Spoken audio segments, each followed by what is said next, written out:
Hi, you're listening to Book Chat with author Vivian E. Moore.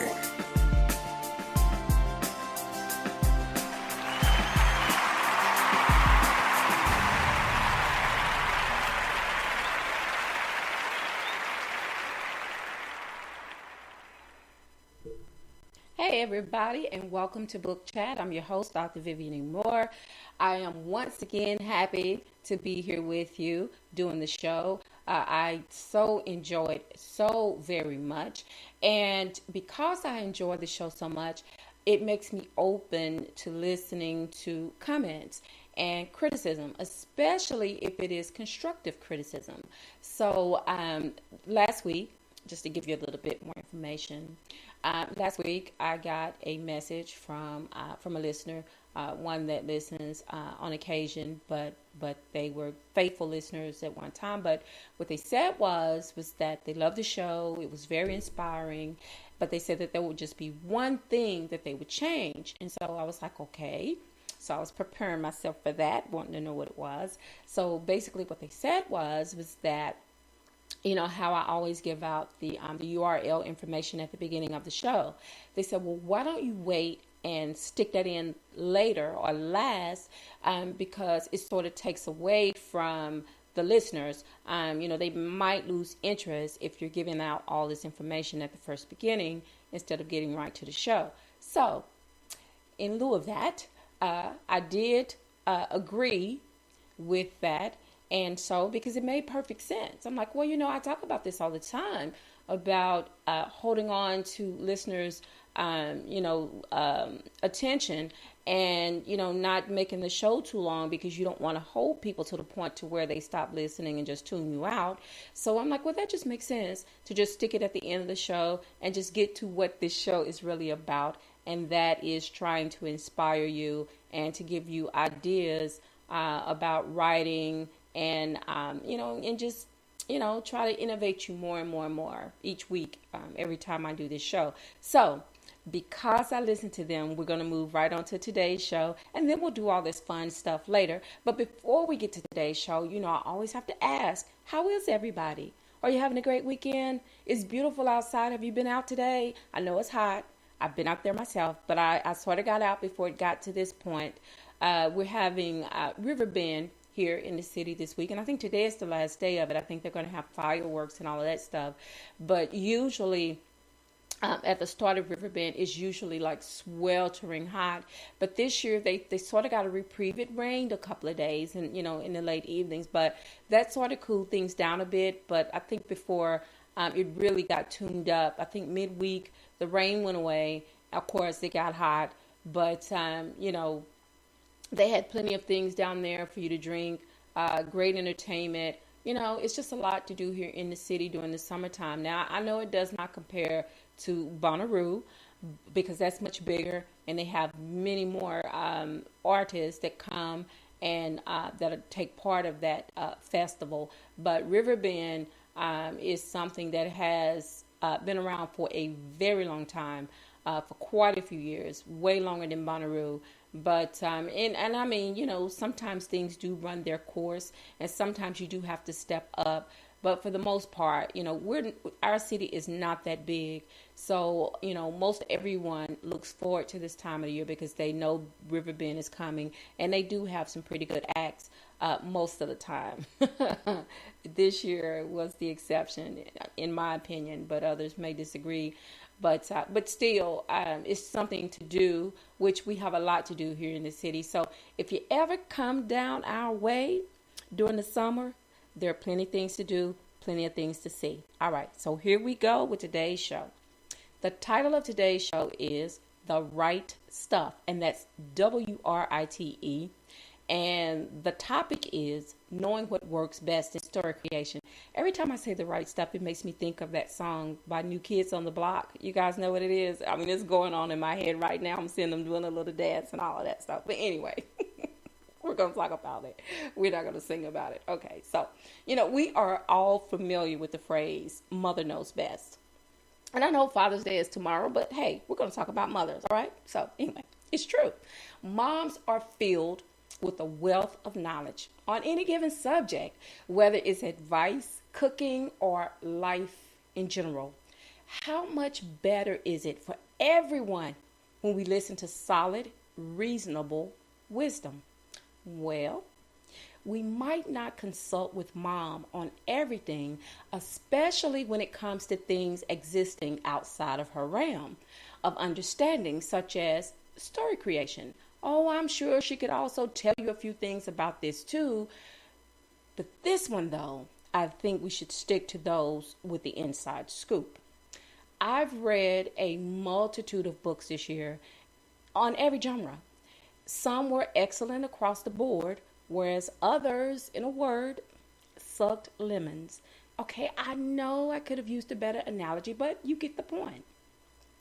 Some writers are just designed to write within certain genres, whether fiction or nonfiction. You can tell from the complexity and detail of how they've set the story up. I have my favorites. And the reason for this is that the writer knew precisely what worked best during story creation.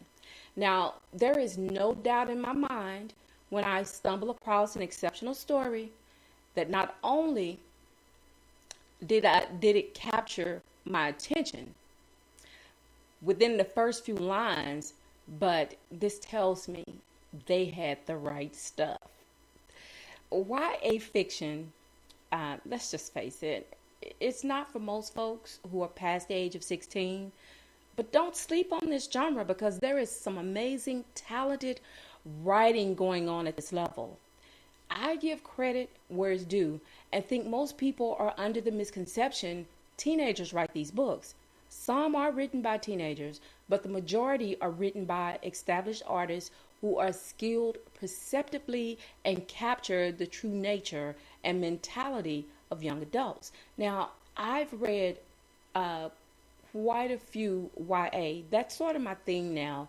YA supernatural or I can't think of the quite the right title for what I've been reading, but most of it is YA, and it's some very good writing. The stories are very good, I'm just captivated by it.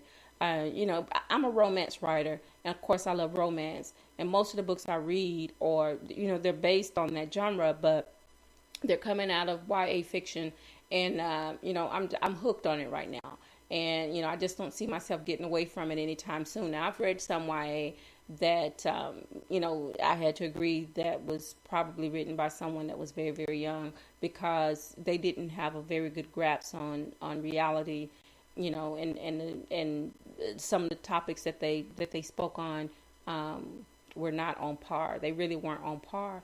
But then you can tell some of the more adult writers that are writing YA fiction, and it's amazing because that it makes me revisit my childhood, because the story is written so well, and it's as if they've delved way back into my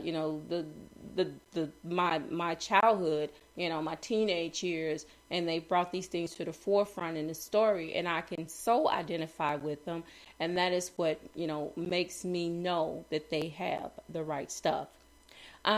These types of stories, they sort of lack complexity, you might think. However, they are overflowing with intricate and delicate situations of what it's like to grow up in a world filled with adult issues. I mean, they tapped into it and they just nailed it. They nailed it.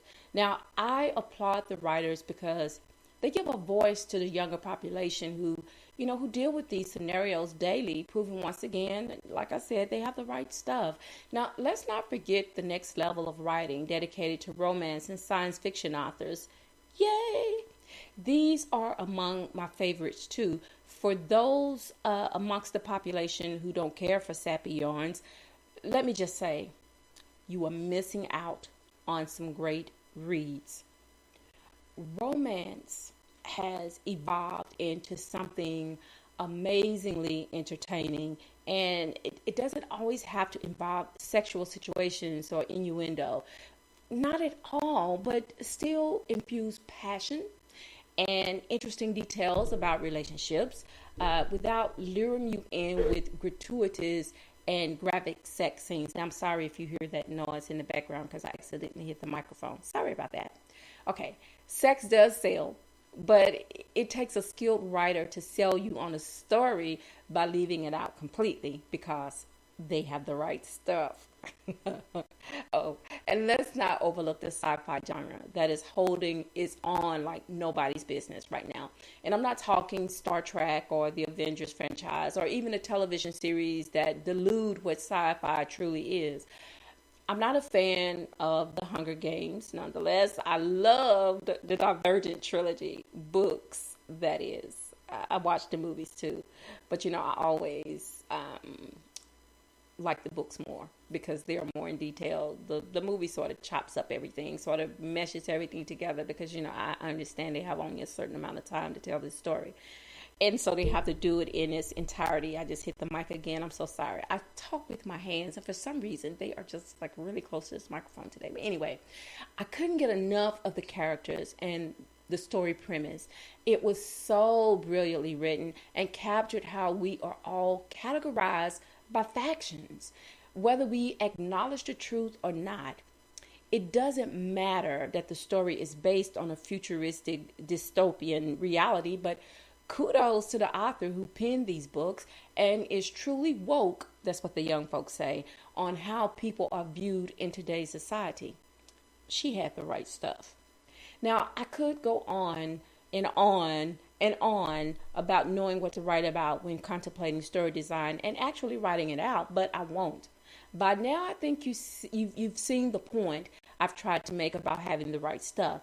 It is essential and beneficial to every author to write about what they know and do best. So before you sit down to pen your next novel, make sure you have the right stuff to make your story the best. All right, folks, that's all I have for you today, and I hope you got a kick out of this. It's just it's just a fun play on words, so I enjoyed it.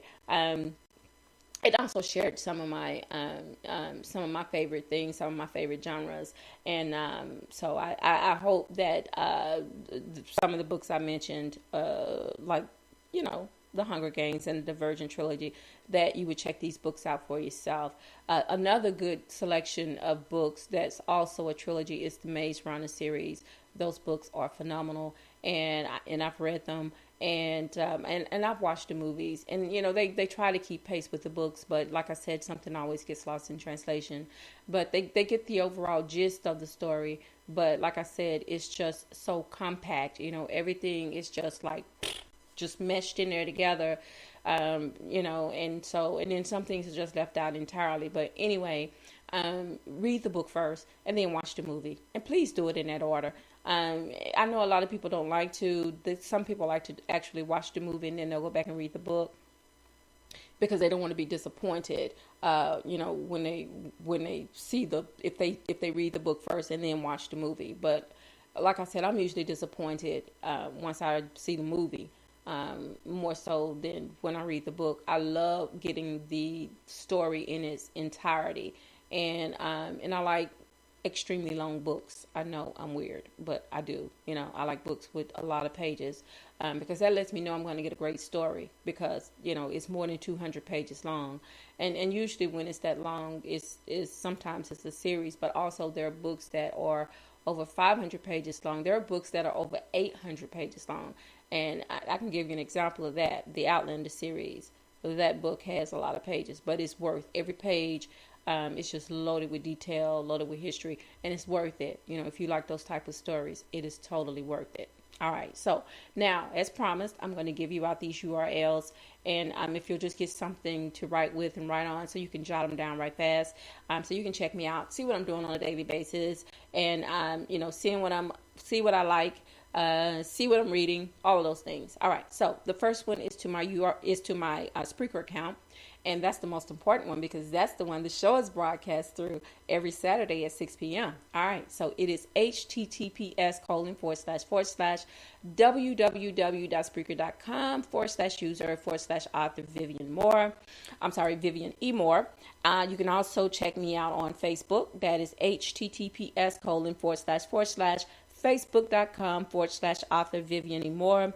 You can also check me out on Twitter, God's Property 46, and my Instagram because I upload the weekly shows on Instagram, and that one is https://Instagram.com/God's Property 51. You can also check out my website, which is https://vivianmoore.wixsite, that's wixsite.com/author Vivian Moore. And you can also follow my blog, which is at https://vivianemore.blogsite.com. You can also check out iTunes to listen to the show, the recorded show that's uploaded every week on that radio blog. And you can also check it out on iHeartRadio as well. All right, so tomorrow's Father's Day. Happy Father's Day to all of the dads out there.